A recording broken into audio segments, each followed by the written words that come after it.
In the late 90s, NASCAR announced a brand new 1.5 mile superspeedway in Joliet, just under an hour away from the heart of Chicago, called Chicagoland Speedway. The track would open in 2001 and be located next to the Route 66 Speedway that opened just a few years earlier in 1998, which at the time consisted of a drag strip, a 2-mile road course, and a short dirt oval. With a combination of the success of the Route 66 Raceway, a growing sport, and penetrating the Chicago market, the track was destined for success. But less than 2 decades after the track hosted its first race in 2001, Chicagoland Speedway was booted off the schedule and appears that it might never make a return. Not for the next few years at least, as NASCAR plans to run the Chicago Street Race instead. What happened to the Speedway and how did it fail? How did it go from running the Cup Series, Truck Series, Xfinity Series, and Indycar to nearly abandoned entirely? Right before we get into the video, if you do enjoy, make sure you leave a like and subscribe if you haven't already, just so you never miss a video. Anyways, let's get right into it. NASCAR in the 1990s started to shift its focus to building big super speedways. From 1990 to 2001, the schedule went from 29 races to 36, and they definitely weren't going back to local short tracks. As of 1990, speedways in Michigan, Pennsylvania, and Delaware had already been constructed, but these markets weren't where most of the people were. The 90s saw a slew of large ovals being constructed near bigger cities and bigger markets. In 1996, the Texas Motor Speedway opened in Fort Worth. Then it was Auto Club Speedway in '97 that opened to capture some of the California market. The next year we saw the opening of Las Vegas, then in 1999 was Homestead, Miami, followed by Kentucky Speedway near Cincinnati in 2000. The last 2 tracks in this construction frenzy were Kansas Speedway and Chicagoland Speedway, which both hosted their first NASCAR races in 2001. It's crazy to look back and see how many tracks were constructed. There were 7 built in just 6 years. But the profitable Chicago market had always interested NASCAR. If we look back to the 50s, there were a handful of races held at Soldier Field. 2 convertible races and a Cup Series race were held in 1956, and the convertible series returned for a final race in 1957, but that was really all.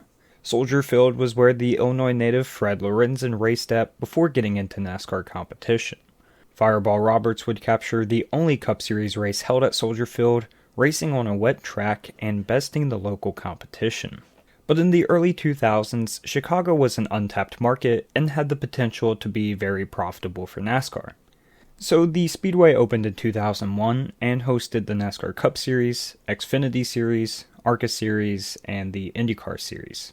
It seems like the initial races were a success. Attendance figures were not released for the event, but by looking at the Cup race broadcast, the 75,000 seats look full. Kevin Harvick, filling the shoes of the recently passed Dale Earnhardt, took the checkered flag to win a second Cup race in Chicagoland's inaugural race, which could have only added to the draw of the Speedway by local fans. Attendance figures would be released after the first couple races at the track. 80 to 85,000 fans would come to see the Cup Series stars compete in the years to come, suggesting a sellout of the grandstand tickets and a lot of people in the infield. For the first handful of years, the track seemed to be doing very well. This brings us to 2008, when lights were added around the Speedway. This was the first phase of 4 planned phases for construction and expansion. Things were looking up. The track was being sold out every year, it was hosting the top series in American motorsports, and there was money being invested into the track. However, this was when we started to see a decline at the Speedway. Although 2009 seemingly started off well with the addition of the Truck Series to the track, attendance figures were down to 70,000 in the Cup Series, down 10,000 from the previous year. Now, this was really bad, all things considered. First of all, the Chicago market is huge, plus all the fans that drive hours to races. To not even sell out and see a big decline is pretty surprising. Next, there was only one Cup Series event at the track per year. Other tracks were selling out multiple races, but Chicago couldn't even do it once. Plus, with the addition of the Truck Series, you might expect to at least keep fans coming. But there was one big thing, and this was the recession. So, pretty big, right? NASCAR across the board was down in attendance, so maybe this was just expected. However, this was bad timing for the Speedway when you remember they had just completed Phase 1 of their construction and expansion plans with 3 more to go. A bad economy and less revenue coming to the Speedway is not preferable when a company is investing millions of dollars into the Speedway.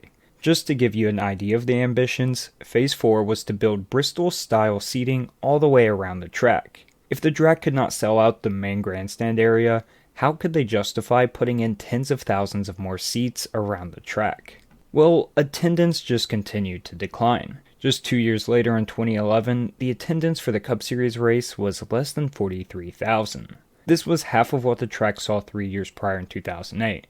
Now, the race was postponed to Monday due to rain, which probably explains a lot of the drop-off. But this always leaves a sour taste in fans' mouths, and sometimes are more reluctant to buy tickets to next year's race.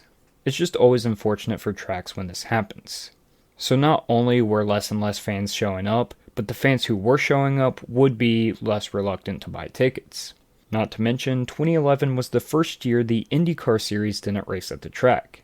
The International Speedway Corporation and Indycar were not on great terms, so the last race for the series was in 2010. Reportedly, Indycar was unhappy about the lack of promotion by the Speedway for their series, and their two business models were just not compatible with each other. It still must have been a huge hit for the track. Not to mention, Chicagoland was probably one of the most exciting tracks on the IndyCar schedule and produced some of the best finishes in series history. I mean, the Xfinity series did start racing twice at the Speedway in 2011, but I'm not sure how much that really helped the financials. The standalone Xfinity series races pulled in like 25,000 fans per race. You consider losing IndyCar and losing attendance for the Cup Series, it just wasn't a good situation to be in. There was a rise in attendance in 2012 for the Cup Series race, but then attendance figures were not officially released after that.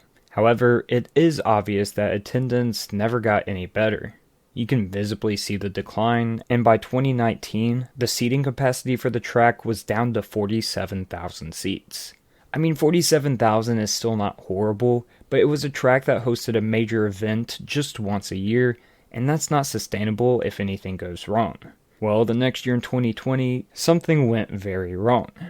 The COVID pandemic hit in early 2020, which resulted in races at the track being canceled for that year.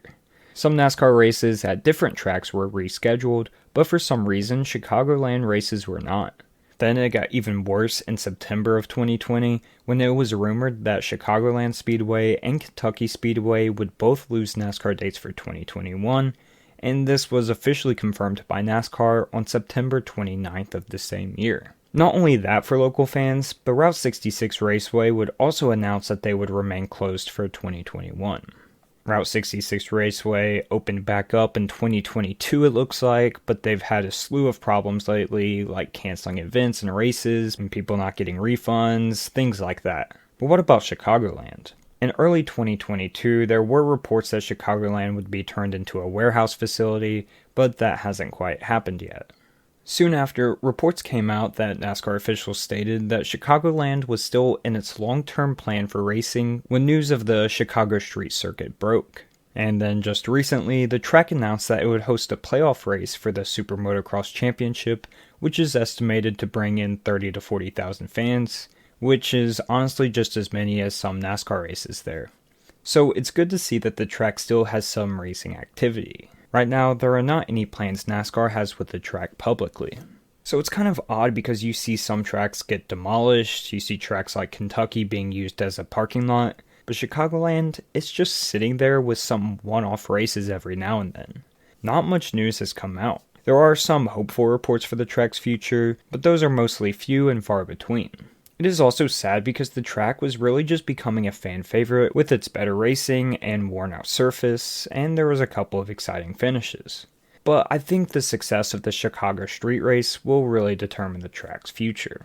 So to kind of sum it all up here, attendance was the reason the track was left off the schedule. Evidently, it just wasn't profitable. It had decent racing and was in the Chicago market. Something just wasn't right. When the track was left off the schedule, the statement from the Speedway said it was not because of fan loyalty, but rather the industry was shifting to new markets and new courses. Now, there may have been some truth to that because of the possibility of the Chicago Street Circuit, I mean, maybe it's been really in the planning phase for this long, the street circuit has, but they weren't public reports way back in 2020. But if Chicagoland Speedway was selling out races, then NASCAR definitely would still be racing at the track. So fan loyalty was definitely the issue despite the statement from the track. So from the ovals that were constructed in the late 90s, we've lost Auto Club, Kentucky, basically Texas, and Chicagoland Speedway. That's 3.5 of the 7 tracks that were built in those 6 years. Anyways guys, I hope you did enjoy this video. If you did, make sure you leave a like, and I will see you guys in the next one. Peace.